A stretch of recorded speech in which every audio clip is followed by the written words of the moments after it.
All right, let's jump right into this explainer. If you're out there building algorithmic trading strategies, you already know the deal. Technical analysis is really only half the battle. To truly dominate the markets, you've got to understand the fundamentals.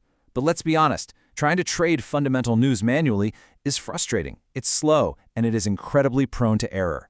So how do you bridge that gap using code? Well, that's exactly what we're going to master today. Think about it for a second. Manually trading macro news is pretty brutal. You're sitting at your desk, furiously refreshing a web browser, just waiting for an employment report or an interest rate decision to drop, all while trying to execute a trade before the market spikes. And the reality is, by the time human reflexes even register the data, the algorithms have already moved the price. So how do we actually automate fundamental news trading? The answer is right there in the built-in MqlCalendarValue economic calendar functions. This is your ultimate automated solution for pulling real-world economic data straight into your expert advisors. So our game plan today is straightforward. We're going to cover the economic calendar, the data hierarchy, filtering by country, drilling down to events, extracting those event values, and finally we'll wrap up with some absolutely critical data formatting rules. Starting things off with Section 1, the economic calendar as our automated solution. Look, the MqlCalendarValue economic calendar isn't just some static list of dates. It is literally a ready-made encyclopedia embedded directly inside the MetaTrader 5 platform. We are talking about real-time macroeconomic parameters broadcast right from the source with zero delay. This is a total game changer. It means your code can conduct auto-analysis of incoming events the exact second those new reports are released. You aren't wasting precious milliseconds parsing slow web pages. You are catching the data at the source. Moving right along to Section 2, let's talk about the data hierarchy, which is basically a Russian nesting doll. To really wrap our heads around how to query this calendar, the nesting doll analogy works perfectly. It's a highly structured, hierarchical approach. At the very top level, the largest doll if you will, we have the MqlCalendarCountry structure. This is your starting point. It contains the country ID, the text name, the universal ISO code, and the specific currency and currency symbol associated with that nation. Before you can even begin looking at a news event, you have to know exactly which country's data you're pulling. Now, pop open that outer country doll, and boom, you hit the middle layer, the MqlCalendarEvent structure. This is where the specific economic indicators are nested. It tells you everything you need to know about the event itself. Is it a major indicator or just a bank holiday? What sector of the economy does it impact? How frequently is it released? And maybe most crucially, what's its importance level? Low, moderate, or high?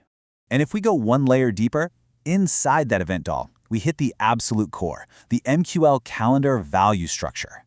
This is the final nested doll, and it's where the actual numerical data lives.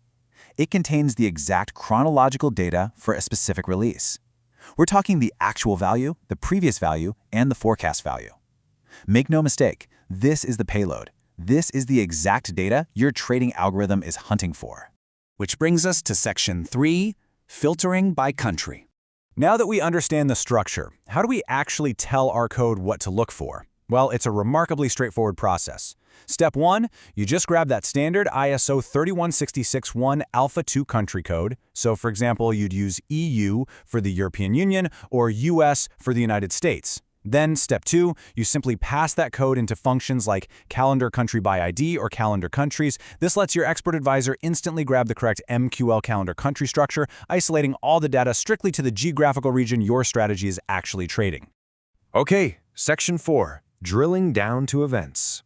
This is where it gets really fun. Because the MqlCalendarEvent reference defines events with such incredible granularity, developers have this powerful toolkit of enums, or enumerations, to cut through the noise. You absolutely don't have to download everything. You can filter by enum_calendar_event_importance to only look at high-impact news. You can use enum_calendar_event sector to isolate jobs data or GDP data. You can filter by frequency, event type, and even the unit of measurement, whether that's percentages or barrels. It gives you ultimate control over the data flow, keeping your code incredibly lean and focused only on what moves your specific market. Next up is Section 5, extracting event values. When you're finally ready to pull the actual numbers, MqlCalendarValue gives you two distinct paths depending on your goal. On one hand, if you're backtesting, you've got calendar value history. This function requires date from and date to boundaries, making it perfect for running your strategy over years and years of historical economic reports. On the other hand, for live trading, you use calendar value last. This function completely ignores history and requests only the most recent data broadcast. It grabs the absolute latest tick for immediate execution. And finally, Section 6, and please pay attention here, critical data formatting rules. Seriously, if you tune out now, you're going to spend hours debugging later. Consider this massively terrifying negative number. -9 quintillion, 223 quadrillion, you get the idea. If you don't handle this properly, it will literally be the source of your worst debugging nightmares. In MQL5, this is the long_min value. When you pull data from the calendar, you will inevitably see this number.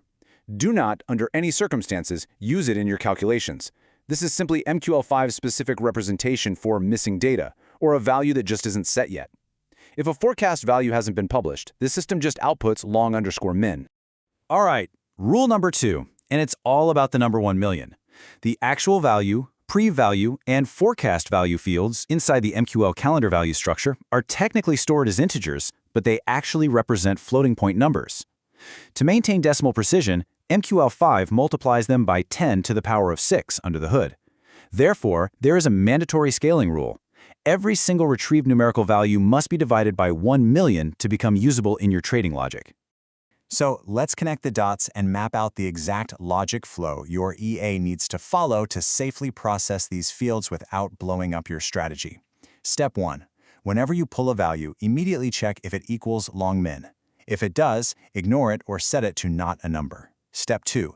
If it is a valid number, divide it by 1,000,000.0. And step 3, if you just don't want to code this manually, MqL5 actually provides built-in checking methods right within the structure itself, like hasActualValue and getActualValue, which will safely handle this exact logic for you. When you actually apply these rules, the end result is just a thing of beauty. You get a completely clean, adjusted calendar value printout. By running the long_min check and applying that 1 million division rule, we transform these raw, unreadable integers into pristine, perfectly scaled macro data, numbers like 55.2 or 143.1. And notice how a missing forecast value is safely handled as nan, not a number, instead of feeding a massive negative integer into your algorithm and ruining everything. To really hammer this home, there's even a literal code snippet straight from the MQL5 reference documentation examples that shows this requirement in action. You can see the raw actual value being taken, divided by 1,000,000.0, and then safely assigned to the adjusted array. This isn't just a suggestion. It's standard practice, and it is a technical requirement you absolutely must integrate into your code. But wait, there's actually a bit of a cheat code here too. Beyond just the raw data, the MqlCalendarValue structure provides one last amazing tool: enum_CalendarEvent impact. This gives you a predefined impact assessment. Instead of your EA having to analyze and guess whether a higher unemployment number is good or bad for the currency, the platform actually just tells you if the impact type is historically considered positive, negative, or not applicable. It is a massive shortcut for building your directional bias.